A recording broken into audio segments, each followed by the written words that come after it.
Ada cerita pilu di balik peristiwa kebakaran gedung Teradron yang terjadi Selasa siang. Pariem, salah satu korban kebakaran, diketahui sebagai tulang punggung keluarga asal Lampung. Usai mendengar kabar duka, pihak keluarga dari Lampung langsung berangkat ke Jakarta untuk memastikan identitas Pariem. Bahkan, ibunda Pariem hingga kini belum diberitahu bahwa anaknya telah tutup usia. Pariem sudah bekerja selama 3 tahun di PT Teradron. Ia merantau seorang diri demi menafkahi ibunya yang sudah tua. Ya, saya dengar dari informasi dari media, katanya Pemprov DKI menanggung untuk transportasi ambulan. Cuma kami tolonglah yang dari Lampung ini, ya tolong digratiskan lah ambulan untuk Pemprov DKI-nya. Jangan sebelah-belah pihak lah. Karena kami ya orang nggak punya di Lampung. Tulang punggung keluarga karena bapaknya udah nggak ada, ibunya udah tua, udah nggak bisa jalan jauh. Dia anak ke berapa? Paling bungsu, 5 saudara. Oh, 5 bersaudara. Berarti dia untuk nafkahin kakak-kakaknya juga dan ibunya gitu ya? Atau lebih ke ibunya aja? Gak ibunya aja, alhamdulillah. Kalau kakak-kakaknya udah pada keluarga semua. Keluarga berharap pemerintah Jakarta bersedia menanggung biaya pemindahan jenazah ke Lampung. Dari Jakarta, tim liputan iNews melaporkan.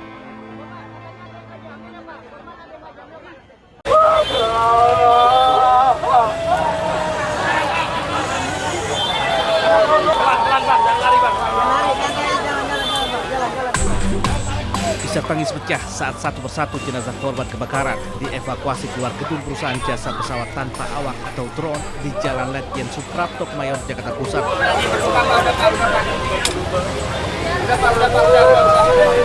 Banyak dari karyawan hingga kerabat korban tak kuasa melihat jasad rekannya dievakuasi keluar gedung.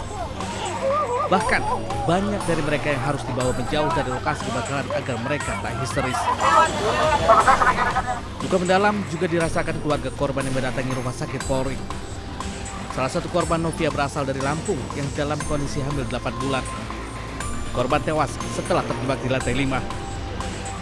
Saya dapat kabar itu tadi kebakaran di lantai 5, ya itu kabarnya udah nggak ketolong. Itu korbannya yang ibu hamil. Mungkin dari asapnya ya, oksigennya itu kan yang bikin ya itulah nggak ketolong ya. Saudara abang kerja di situ, Bang? Istrinya kerja di situ. Dari hasil pemeriksaan awal, kebakaran diduga dipicu dari baterai drone yang sedang diisi daya. Aparat Satuan Reserse Kriminal Polres Metro Jakarta Pusat telah memeriksa 6 orang saksi termasuk HRD. Penyidik juga akan memeriksa pemilik dan penanggung jawab gedung. Tim liputan iNews melaporkan.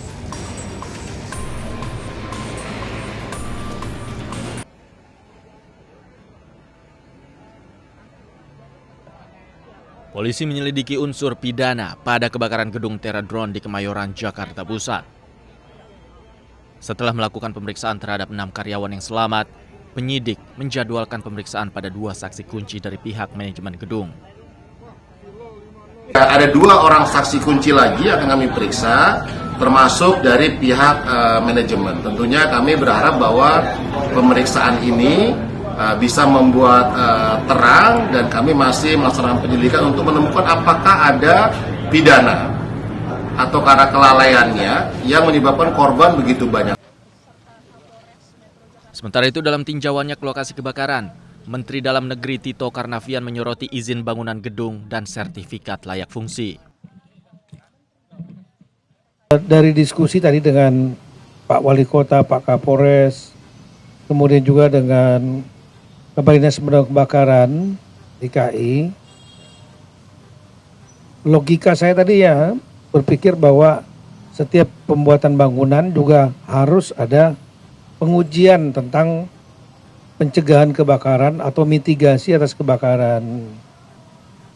Apalagi di Jakarta ini banyak sekali high rise building, gedung-gedung tinggi yang kalau terjadi kebakaran risikonya lebih besar dibanding dengan yang low rise building, daerah gedung-gedung yang rendah. Mendagri menilai harus ada regulasi yang mengatur pengecekan keselamatan gedung secara berkala agar kejadian ini tidak terulang kembali. Di Jakarta, Hendri Aprila, Seto Pratomo, iNews melaporkan.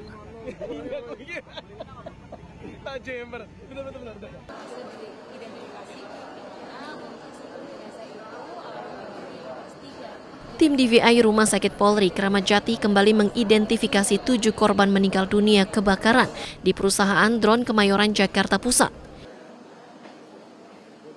7 korban meninggal dunia yang telah diidentifikasi terdiri dari 5 perempuan dan 2 laki-laki berusia antara 18 tahun hingga 40 tahun. Dari hasil identifikasi, total 10 korban yang berhasil diidentifikasi dari 22 korban meninggal dunia. Bidokes Polda Metro Jaya, Iden Polda Metro Jaya, Forensik FKUI, dan Forensik Odontologi UI telah melakukan pemeriksaan terhadap 20 kantong jenazah. Jumlah korban yang dilaporkan oleh keluarga sampai saat ini sudah mencapai 22 orang. Kemarin malam telah dilaksanakan sidang rekonsiliasi dan telah dinyatakan teridentifikasi sebanyak 3 orang. Dan pagi ini kembali kita laksanakan rekonsiliasi untuk menentukan identitas korban dan memutuskan 7 jenazah telah kembali kami identifikasi. Ini totalnya tadi malam sama hari ini ada 10 jenazah. Korban meninggal dunia mengalami luka bakar sedang sehingga proses identifikasi menggunakan metode pencocokan sidik jari hingga catatan medis. Dari hasil pemeriksaan, seluruh korban yang diidentifikasi meninggal dunia akibat menghirup karbon monoksida yang dihasilkan proses pembakaran. Untuk penyebab kematian berdasarkan dari pemeriksaan staf dan para personil spesialis forensik kami itu mengarah kepada terhirupnya asap dan kemudian gas CO, karbon monoksida, mohon diulangi, karbon monoksida. Ya, itu dari hasil pemeriksaan. Ya, ada juga pemeriksaan lab sederhana yang menunjukkan mengarah ke situ. Jadi itu semuanya rata-rata mengalami ya, tetapi itu derajat 2, jadi melepuh seperti itu. Kemudian ada bagian-bagian yang termasuk juga sidik jarinya agak susah kita ekspor begitu, karena juga beberapa bagian atau beberapa dari korban itu juga melepuh. Sementara untuk penyebab kebakaran, kepolisian masih menunggu hasil penyelidikan dari Puslap Forma Mabes Polri yang telah melakukan olah tempat kejadian perkara. Dari Jakarta, Amrina Rida, Andri Setiawan, iNews melaporkan.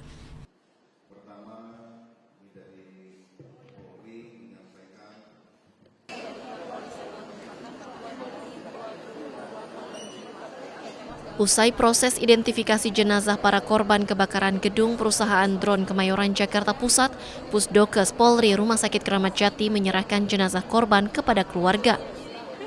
Sementara Polri melalui Kabid Humas Polda Metro Jaya menyebut membebaskan biaya penyerahan jenazah para korban hingga pengantaran ke rumah duka menggunakan ambulans Rumah Sakit Polri Kramat Jati. Pada siang hari ini kita akan melaksanakan prosesi penyerahan dari Kepala Rumah Sakit Polri setelah beberapa jenazah ini dilaksanakan identifikasi, diserahkan kepada penyidik, lalu dari penyidik akan menyerahkan kepada pihak keluarga yang sudah hadir. Prosesi ini dibantu juga dari Dokes Polri, Dokpol maupun Rumah Sakit Polri, mulai dari menyiapkan jenazah sampai dengan pengantaran. Tadi ditanyakan, alhamdulillah tidak ada penarikan biaya sedikit pun. Sementara sejumlah keluarga korban mendatangi Rumah Sakit Polri Kramat Jati untuk menjemput jenazah korban meninggal dunia. Rofi, salah satu keluarga korban, menyebut sempat kehilangan kontak dengan adiknya saat kejadian dan sempat mendatangi lokasi kejadian untuk mencari adiknya yang saat itu sedang magang di perusahaan Tera Drone, namun ternyata adiknya menjadi korban kebakaran tersebut. Terus pas jam 7 itu orang tua saya tuh bingung, googling tiba-tiba tempatnya ternyata terbakar gitu kan. Jadi kita langsung ke cek lokasi. Terus habis itu ternyata dialihin ke sini karena korban meninggal. Kemarin udah lagi ngurus pengurusan jenazah. Ya, dia. Udah ngeliat?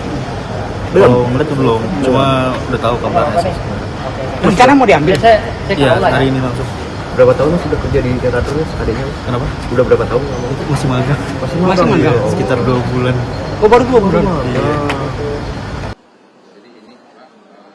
Usai penyerahan dokumen secara simbolis, keluarga langsung membawa jenazah dengan menggunakan ambulans untuk dibawa pulang dan dimakamkan. Dari Jakarta, Amrina Rida, Andri Setiawan, iNews melaporkan.